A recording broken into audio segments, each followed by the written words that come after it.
السلام عليكم ورحمة الله تعالى وبركاته. مرحبا بكم في هذا الفيديو الجديد. أولا ندعوكم للاشتراك في القناة، تفعيل زر الجرس، والإعجاب إن أعجبكم الفيديو. هشام الملولي يهاجم دنيا باطمة بقوة ويرد بعد تدوينتها الأخيرة.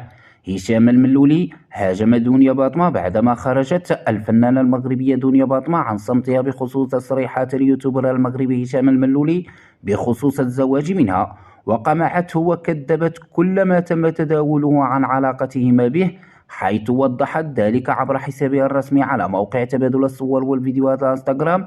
خرج هذا الأخير برد قوي عليها، وهاجم الملولي بكلامه الفنانة دنيا باطمة بعدما رد عليها قائلا: ياك ما صدقتي باللي أنني غادي نتزوج بوحدة كتغني في الكباريات وعاد نمشي أنا من وراها نجيبها؟ احنا ماشي ديال هادشي، راه حنا غير ضاحكين ومطلعينها.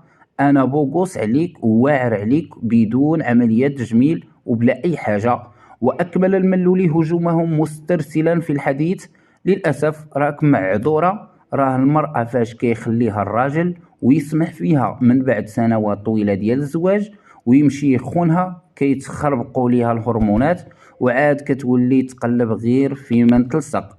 انا ما سبيتك ما والو باش تلصقي فيا، والا بغيتي ديري شي حاجه القانون على كل شيء، عليا وعليك حتى انتي.